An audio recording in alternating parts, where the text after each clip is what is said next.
Hello everyone and welcome. I'm so glad you're here today. My name is Kelsey and we are presenting from Puzzled to Prepared Present Level for Preschool. Now during our time together, we're going to talk about the present level, which is short for the present level of academic achievement and functional performance. You may also hear it referred to as the PLAAFP, which is the wording I'll be using today. The PLAAFP is one piece of the Individualized Education Program, or IEP. Among other things, it's a child's strengths, needs, and daily skills across settings. A current and comprehensive PLAAFP gives the team a clear picture of the child and helps them make the IEP more individualized, useful, and effective. Put simply, the stronger the PLAAFP, the stronger the IEP. If you'd like to explore more, our website has many written resources and videos on IEPs. Now, this training was designed especially for families of preschoolers receiving special education services.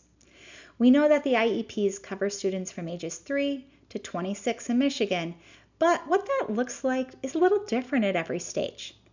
Today, we want to focus on what the PLAAFP may look like for young children and give you real examples that fit your child's experiences. Now, if you're still here, let me say this: you're not alone. Many families feel a mix of relief, maybe worry, sometimes confusion, when their children start special education services. Relief that their child will get support. Worry about what this might mean for the future. Confusion because the special education process comes with lots of new words, forms, rules. The aim of this training is to make that process a little less confusing. We want you to feel confident and prepared when you speak with your team about your child's present level and what's in their IEP. Now, if you have any questions, please feel free to reach out to your parent mentor. They have lived experience with special education and they're local to this area. They can help you figure out what you may be wondering with the IEP, what might be coming next, or how to better communicate with your team when you have concerns. You can find their information on our website. All right, let's get started. Now, before we dive in, we're going to go over some key acronyms. And don't worry, we will define these. We're going to look at IDEA, FAPE, LRE, IEP, PLAAFP, and Section 619. These definitions will give us a shared foundation for the rest of the presentation. Next, we'll look at what makes up a strong PLAAFP statement, including baseline data and data sources, description of area and sub-area of need, and adverse impact. We'll also talk about the vital role parents play in shaping the PLAAFP, since they are the expert on knowing their child.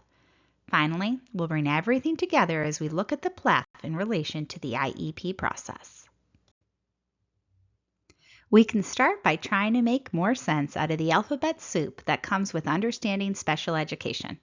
First up, IDEA.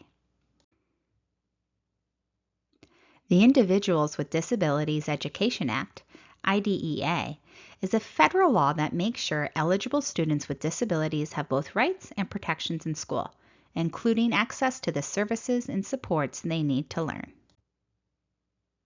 This includes the right to a free, appropriate public education, FAPE, which means public schools must provide an education at no cost to families that is tailored to meet each eligible student's unique needs.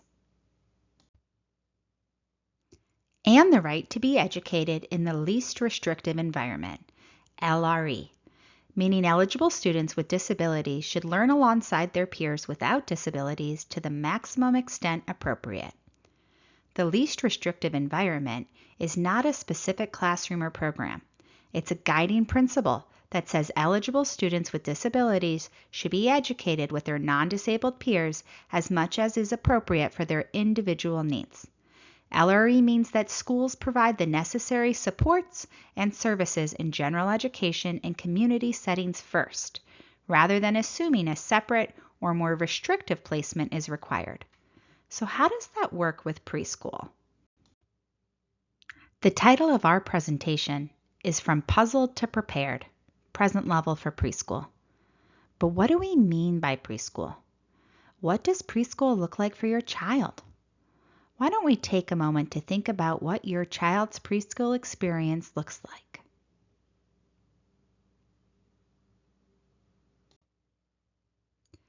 On the screen, you will see a screenshot taken from a helpful federal resource, the IDEA Data Center's Preschool Environment Toolkit.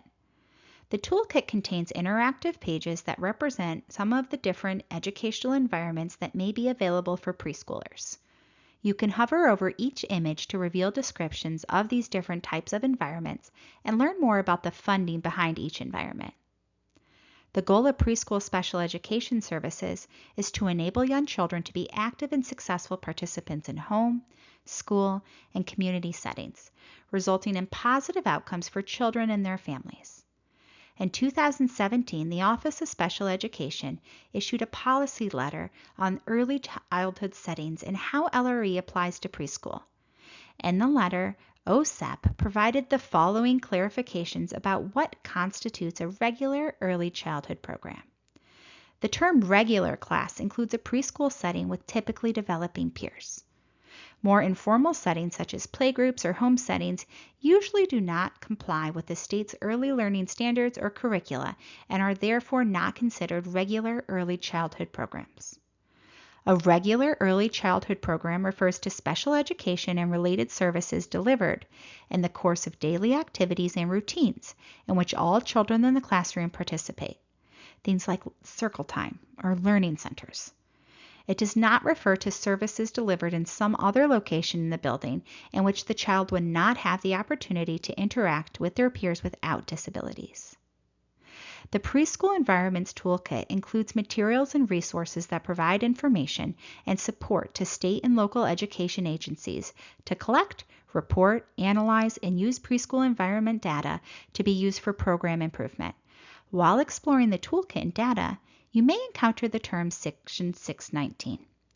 Section 619 is the preschool grants program under Part B of IDEA, which provides federal funding to states like Michigan for preschool programs serving eligible children with disabilities. Section 619 is not so much a separate program as it is supplementary funding for services to this age group.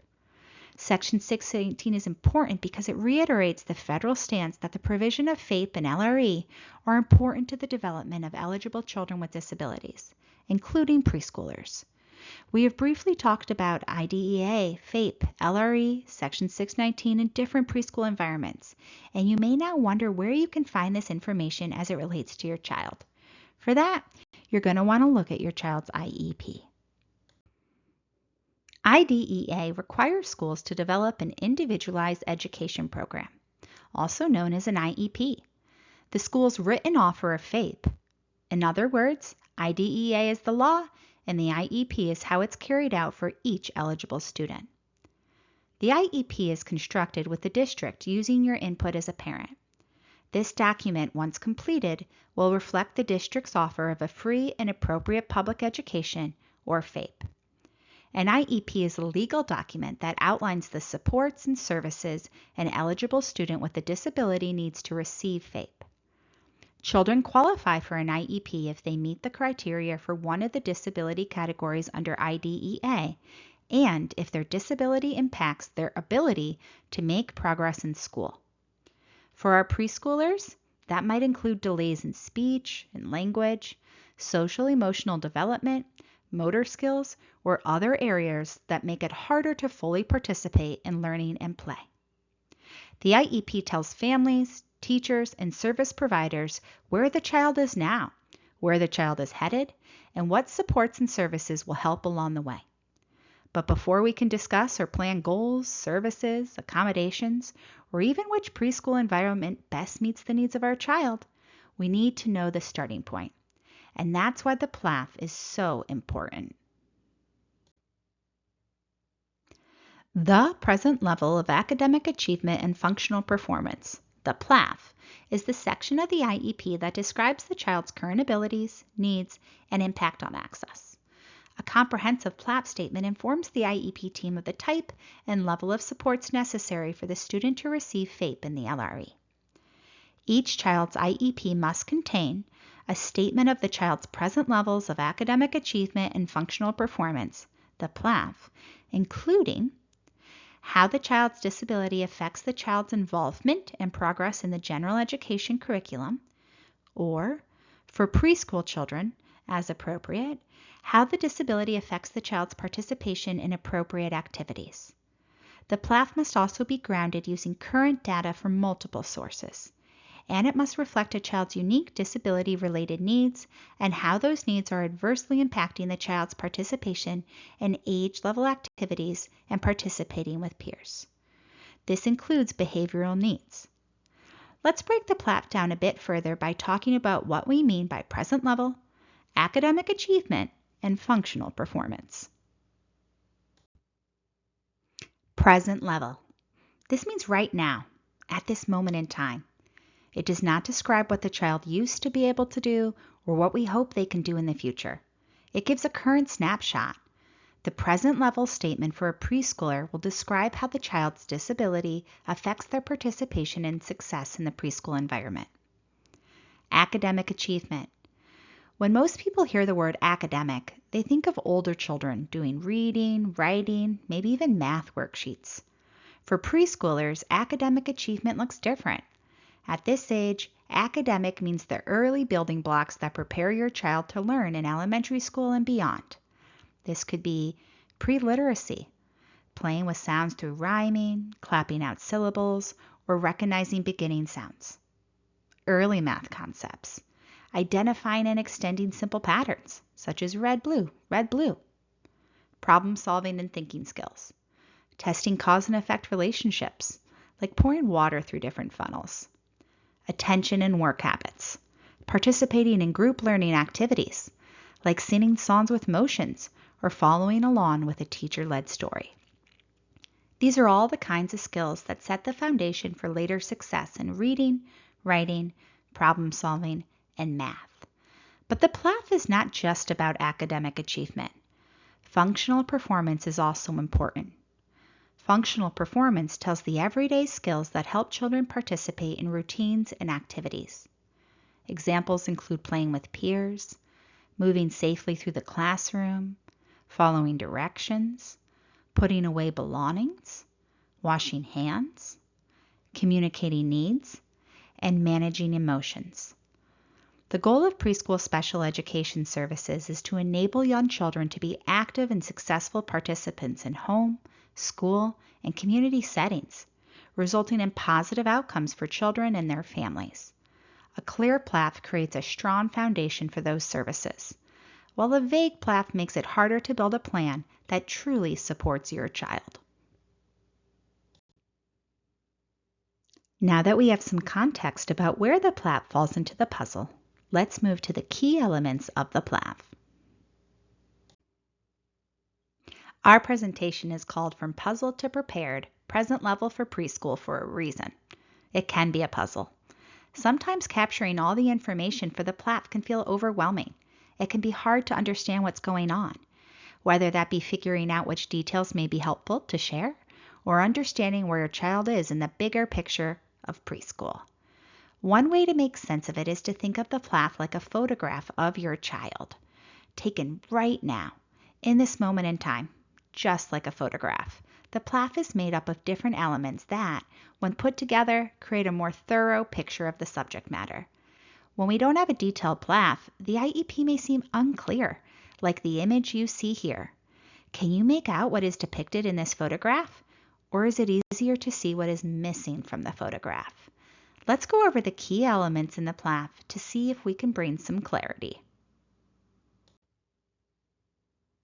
Those elements are baseline data and data sources, description of area and sub-area of need, and adverse impact. When looking at baseline data and data sources, we want to ask what information is available about your child to demonstrate his or her current level of performance. This could be observations, attendance, behavior records, state, district, or classroom assessments. We also want to know what are the sources of that information. When providing a description of area and sub-area of need, we want to ask, what is it that your child can and cannot do at this time? What are your child's needs resulting from their disability? And when thinking of any adverse impact, we want to ask the why. We can think about the why. Why does the child need special education services and supports? To better understand the why, you can think about the everyday routines where you notice your child may need a little extra help. It could be getting dressed, playing with other kids, meal times, or participating in community activities. When we look at where your child's challenges show up during these routines, we get a clearer picture of the types of support that can help them fully take part in activities that are typical for their age. This information helps everyone understand how to best support your child across all the places they learn, grow, and play. The present level is meant to provide, in all areas of disability, a current level of performance and, for both development or age level expectations as well, a starting point for instruction. Each of these elements of the PLAAFP are important, but none of them tell the full story on their own. It's only when we look at them together that we see the bigger picture of your child. A PLAAFP statement must be grounded in solid, observable information. To make sure it is useful, the data needs to be clear, specific, and objective, collected from multiple sources and reflective of how the child performs across different settings. Let's look at each of these points in detail, with preschool examples to illustrate what this looks like in practice. When the PLAAFP is clear, objective, multi-sourced, and context-specific, it paints a complete picture of the child. This avoids goals that are either too easy, like learn to stack blocks, or too difficult, like write all uppercase letters, because the baseline is accurately established.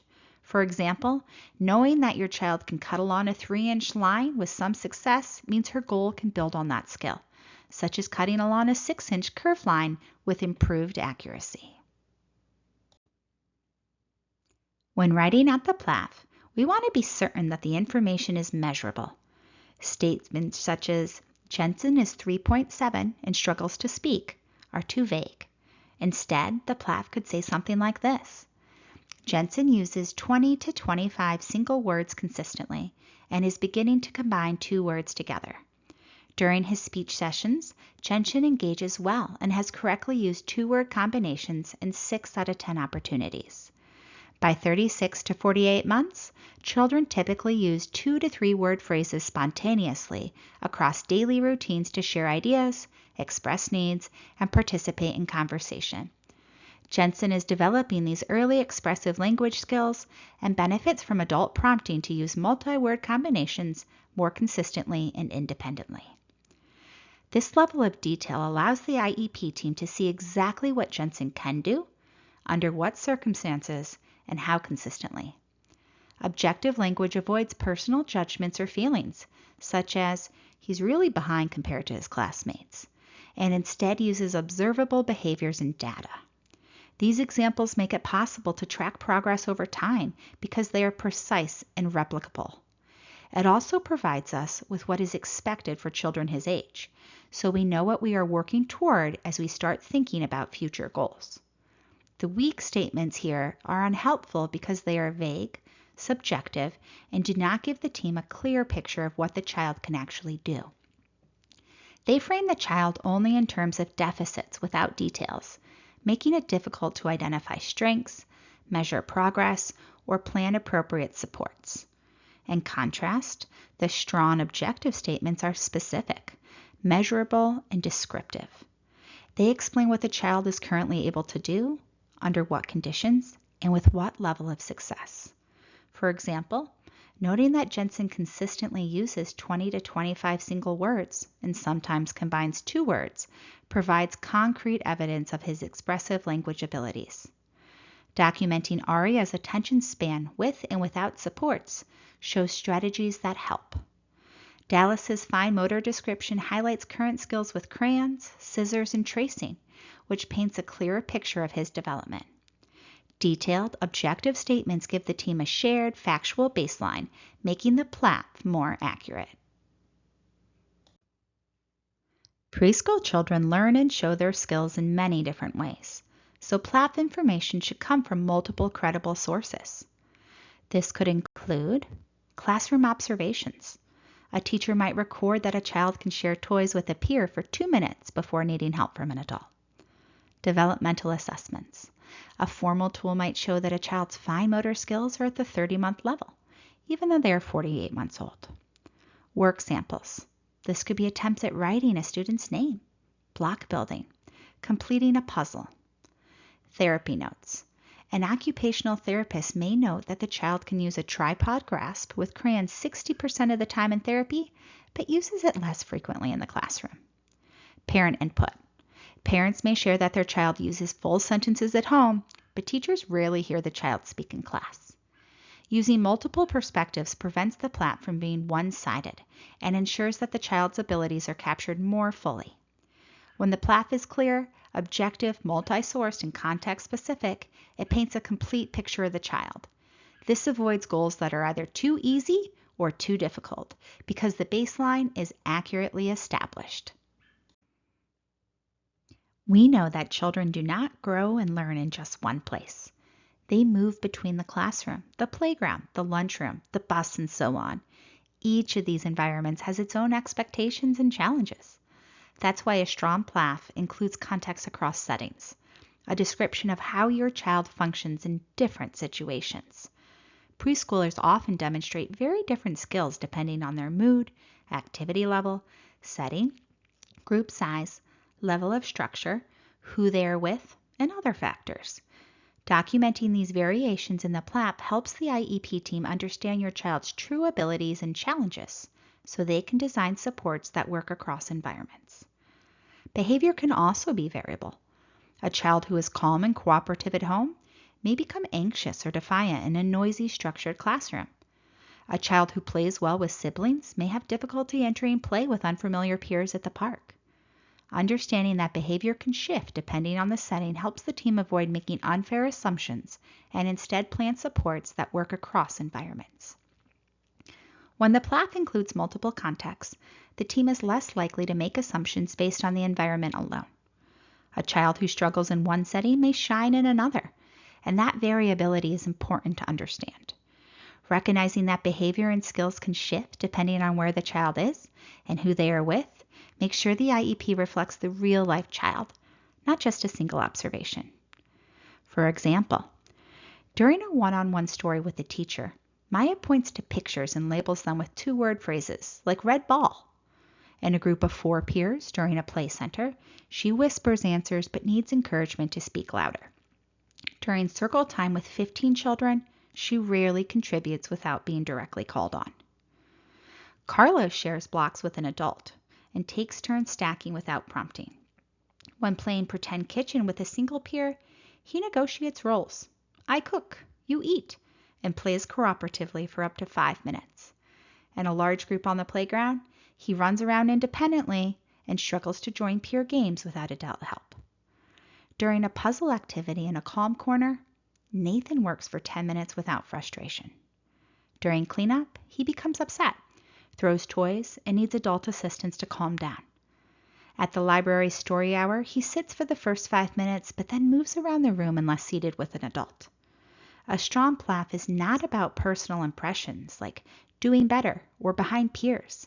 It's about capturing specific data that shows exactly where the child is today, supported by multiple sources of information and gathered in different contexts. These details ensure that any goals and services are well matched to the child's needs. From the collected data, the IEP team must identify and describe the student's present level. This is the areas and sub-areas of need, including strengths and concerns in academic, functional, and developmental areas. This approach helps identify which skills need to be taught and whether some of those skills can be developed in a preschool with supports. Pre-academic or academic. This area looks at early learning skills such as problem solving, number sense, or beginning literacy. It shows where the child is starting from and helps set the goals that build readiness for school. Functional. This includes communication, social-emotional, self-help. Functional skills are how the child communicates, interacts with others, manages emotions, and handles daily routines. They are important because they affect the child's ability to learn and participate in preschool. A PLAAFP that includes functional needs ensures the IEP supports the whole child, not just academics. Additional areas of need. This could be motor, sensory, health. This category covers fine and gross motor skills, vision, hearing, sensory regulation, or medical concerns. These areas can strongly impact how a child accesses learning and participates with peers. Including these areas ensures that the team addresses barriers that might otherwise be overlooked. A focus on strengths. Strengths describe what the child can already do well. These are important because they provide a foundation for new learning and show the child's potential. Highlighting strengths also helps the IEP team plan goals that build on existing abilities. Describe concerns. Concerns are the challenges or barriers that affect the child's learning and participation. Naming them clearly ensures the team is addressing the right priorities. Concerns guide goal setting and help families and educators stay focused on what needs support. Include strategies that do and don't work. This section identifies support, tools, or teaching methods that help the child succeed, as well as those that are not effective. It is important because it prevents trial and error, repetition, and allows everyone to use strategies that are already known to work. It also helps ensure consistency between school and home. Now, before we start to dive into examples, let's take a moment and call attention to something important: your child's strengths. A strong PLAAFP always begins with what your child can do. Strengths are not just a feel-good part of the document. They are the foundation for growth, and they help the team see your child as a whole person. When you participate with others in the IEP team meeting, you may worry that the conversation will focus only on struggles or delays. Beginning with strengths sets a different tone. It reminds everyone that your child is a capable learner who brings skills, interests, and personality to the classroom. Your child's strengths provide balance. Special education paperwork often focuses on challenges, delays, or test scores that highlight what a child cannot yet do. While this information is necessary, it does not tell the whole story. By naming strengths, the PLAAFP brings balance. For example, a report may say that your child is not yet speaking in full sentences. But if the PLAAFP also explains that your child uses gestures effectively to communicate needs and eagerly participates in songs, the picture is more complete. Recognizing these abilities reminds the team that your child has many ways to connect, learn, and contribute. Guide instruction. Strengths can serve as a stepping stone for growth. Teachers and therapists can build on what your child already does well to introduce new skills. For instance, if your child enjoys matching shapes, that strength can be expanded to sorting by color, size, or category. If your child has strong gross motor skills, such as climbing or running, those skills can be used in games that also practice counting or turn-taking. Using strengths as a foundation makes new learning feel more natural and less overwhelming. Reveal motivations. Strengths are often linked to interests, the things that capture your child's attention and spark joy. When teachers know what motivates your child, they can design activities that are both engaging and effective.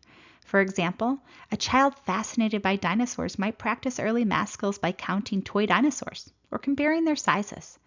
A child who loves music may respond better to learning routines if they are sung rather than spoken. Motivation keeps children involved and reduces frustration, making learning a more positive experience. Strengths build confidence. Preschoolers thrive when they feel proud of themselves. Strengths highlight what your child already does well, which can be a source of confidence. When adults notice and document these abilities, children feel encouraged and seen. For instance, a child who is praised for being a great helper at cleanup time may be more willing to practice independent skills and other routines. Building on strengths boosts self-esteem and helps children approach new challenges with greater resilience. Foster collaboration. When parents and educators start with strengths, it creates a more positive tone for the IEP meeting. Instead of focusing only on deficits, the team begins by celebrating what is going right. This shared appreciation builds trust between parents and school staff. It also helps everyone see the child as more than their struggles, as a whole person with abilities, preferences, and potential. And it provides a vision. Strengths show where your child is ready to go next. If a child is already using two-word phrases, the team might see a path towards full sentences. If a child is independently hanging up their backpack, the team might set goals for other self-care routines. Recognizing strengths makes it easier to picture growth over time, which can be reassuring for families who may feel worried about the future. With that in mind, we can take a peek at some specific examples of what needs may look like when documented in the IEP. You know your child best. You know where they are with certain skills and what they love. Think about what your child enjoys most. What makes them proud? Where do they show persistence or creativity? And remember, the present level is not only academic. For preschoolers, they may show up in many areas of life.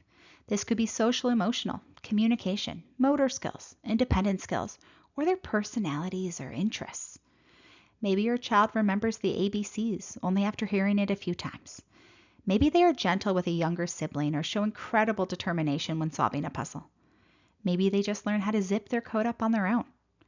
When capturing the present level and areas of need, we want to be sure that the examples we give have clear, specific details because that helps form our baseline data and will be used to design goals and strategies. Strengths remind everyone at the table that your child is first and foremost a learner with great potential, but a strong PLAAFP must paint a picture of the whole child. A child who has skills, interests, and personality traits, and also some areas of concern. This does not mean that the child will never reach these skills. It just means we're not there yet. Yet being a key word. Documenting the concerns you have for your child may stir up emotions. You may feel sad, frustrated, or protective when you see your child's challenges written in black and white. That's completely natural. But remember, documenting concerns does not define your child's future. It simply shines a light on where they need support right now. The purpose is not to point out deficits, but to make sure your child gets the help they deserve. It's about what's hard right now. It's not about labeling your child or predicting their future. It's simply about identifying the places where your child is struggling today so the team can create a plan that moves them forward. And without clearly stated concerns, the team can't build strong goals or provide the right services. Areas of concern describe the specific skills or routines where your child needs support, compared to what would be expected for their age. And like strengths, areas of concern could appear in many areas of preschool life. Each of these areas can impact how your child participates in age-appropriate routines. For example, a child who struggles with transitions may have frequent tantrums when moving from playtime to another activity. A child who has difficulty with communication may avoid interacting with others. These details matter because they show the team exactly what supports are needed. When documenting concerns, we want to keep the focus on support. Concerns are not meant to blame or label. They simply identify where your child needs help. We want to define the starting point. You can't set meaningful goals without knowing what the challenges are right now. We want to prevent vague IEPs. The way concerns are written makes a big difference.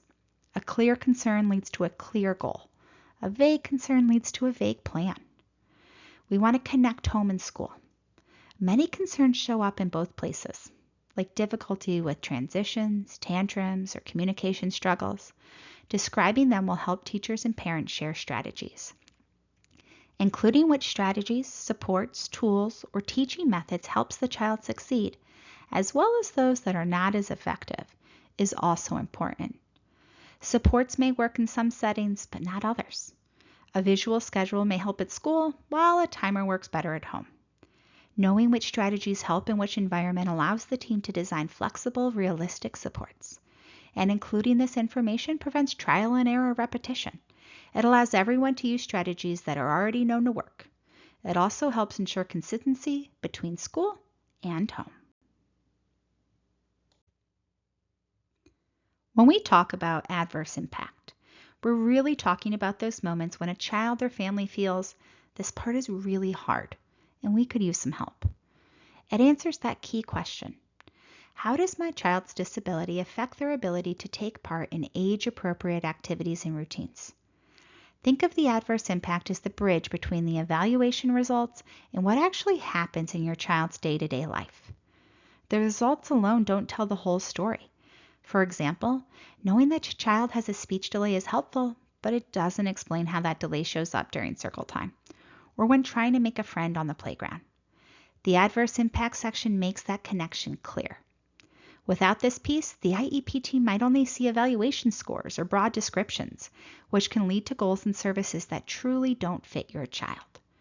When we describe the adverse impact well, the IEP team can design supports that match your child's real experiences, not just what shows up in an assessment. For preschool children, the adverse impact is especially important because learning at this age happens through play, routines, and social interactions, not just through academics. It answers essential questions the IEP team must consider, such as, why is the student not making sufficient progress toward grade level standards or age level expectations? What academic achievement or functional performance concerns are interfering with progress? How does the student's disability connect to behaviors that impact their own learning or the learning of others? Is the behavior or challenge consistent across different settings? How is the student's performance different from same-age peers? Can the student keep pace with the class, follow instructions, and retain material from one lesson to the next? How does the student respond when tasks become longer or more complex? Can the student complete work independently?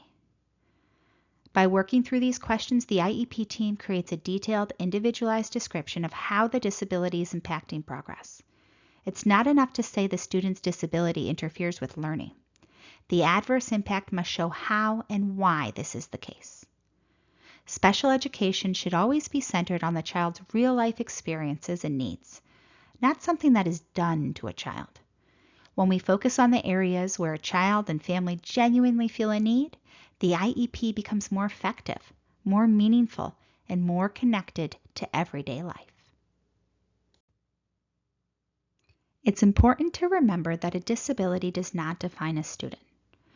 Two children may both have the same disability label, yet show very different strengths, challenges, and behaviors in the classroom. Even with the same disability, Child A might excel in a structured routine and struggle with peer interaction, while Child B may have strong social interest but have difficulty with sensory regulation. Another important point is that having a medical diagnosis is not the same as qualifying under that exact special education eligibility category. For example, a student may have a diagnosis of autism from a doctor, but qualify for special education under other health impairment if that category better explains the way their disability impacts learning and participation. Eligibility is about how the disability impacts education and participation with same-age peers, not just the label. Let's review a few quick examples. A child with fine motor delays may not just struggle with cutting. The impact might be that they avoid art projects altogether, which keeps them from joining their peers and expressing creativity. A child with a language delay may not just have limited vocabulary. The impact could be that they can't easily ask to join in a game, which affects their social relationships. A child with a sensory sensitivity may not just get overwhelmed by noise. The impact may be that he or she covers his or her ears and withdraws during circle time, missing out on group learning experiences. Notice how in each example the description goes beyond the skill delay and shows how it directly affects the child's ability to participate and engage. The adverse impact is one of the most powerful parts of the PLAAFP because it ties together diagnosis, real-life functioning, and educational needs. It ensures the IEP team isn't just looking at numbers or labels, but at your child as a unique learner. This is where your voice as a parent becomes essential. You can describe how challenges show up outside of school, like at the grocery store, at bedtime, or during playdates. Your stories and observations help the IEP team understand the real impact across different parts of your child's life. That input ensures the PLAAFP isn't just a list of test scores, but a full picture of your child as a whole person. As a parent, you are the person who spends the most time with your child. You see them in different places, at home, in the community, during family routines, and in daily life. This perspective gives you a fuller picture than anyone else on the IEP team. Your insights bring the focus, lighting, and context together, turning the PLAAFP into more than just data points or classroom notes. Parents can highlight strengths that may not be obvious at school. A teacher may not see that your child loves singing along to songs at home, or that they take pride in helping a younger sibling with a game. Parents know what strategies work best in everyday life, like giving a 5-minute warning before transitions, using a favorite book to spark language, or keeping a predictable bedtime routine. Equally important, you can point out the challenges that show up in everyday routines. For example, your child might struggle with sharing toys with siblings, following directions in the grocery store, or getting dressed in the morning. These daily struggles provide valuable information about how your child functions across settings, not just in the classroom. This is why your role in developing the PLAAFP is not only welcomed, it's essential. Your input makes sure the team sees your child as a whole person, not just as a student in a classroom or a score on an assessment. By bringing your lived experience, you help the team connect strengths, strategies, and challenges across environments. This ensures that your child's needs remain at the center of every decision and that the IEP is truly individualized. To take a deeper dive into parent input, I encourage you to watch our video, Crafting the Parent Input Statement, which can be found on our website. This video gives clear guidance and real examples on what kinds of information is important to include. Let's talk a bit about the greater IEP process, and then together we can determine if we have gone from puzzled to prepared when it comes to the PLAAFP in preschool. The PLAAFP is more than just a description of your child. It is the foundation of the entire IEP. When the team creates a clear and detailed PLAAFP, it becomes the starting point for everything that follows. A strong PLAAFP flows naturally into discussions on goals that focus on the skills or behaviors the student will learn, and then to accommodations and supports, which will assure your child has access to their education. From there, the team can determine which services are required to best support your child in their current goals. And eventually, after all these conversations have been had, the team will discuss the best placement for your child, keeping that LRE in mind. With all these parts combined, this document is a strong, comprehensive IEP, the offer of FAPE, and it all starts with a strong, comprehensive PLAAFP. This connection makes sure that the IEP is not based on guesses, but on a purposeful, personalized program that focuses on growth and is directly matched to your child's individualized needs. That doesn't mean it always goes this way. No. You may start talking about accommodations and then realize that something is missing from the PLAAFP. The team can then go back and add it in. It's okay to have these conversations where they come naturally, so long as we are focused on needs of the student and how we can address those needs. To learn more about the IEP process, you can always reach out to your parent mentor or view the many resources we have on our website. The PLAAFP is not just paperwork. It's a way to make sure your child is seen, understood, and valued. It highlights their strengths, acknowledges their challenges, and reflects their individuality. Your voice as a parent is essential in this process because you bring insights and observations that no one else can. Together, this creates a plan that reflects your child's whole life, not just what happens in the classroom. Every child deserves an education where they can learn, grow, and belong. A strong PLAAFP makes this possible by grounding the IEP in real information, connecting goals to needs, and ensuring services are personalized rather than generic. When done well, the PLAAFP is not just a section of a document, it becomes a roadmap of hope and opportunity. I sincerely hope that you feel less puzzled and more prepared when it comes to understanding the importance of a strong PLAAFP and the impact it has on your child's IEP. Thanks for joining me. Michigan Alliance for Families is an IDEA grant-funded initiative of the Michigan Department of Education, Office of Special Education, the Michigan Department of Lifelong Education Advancement and Potential, and the Michigan Federal Parent Training and Information Center, funded by the U.S. Department of Education, Office of Special Education Programs.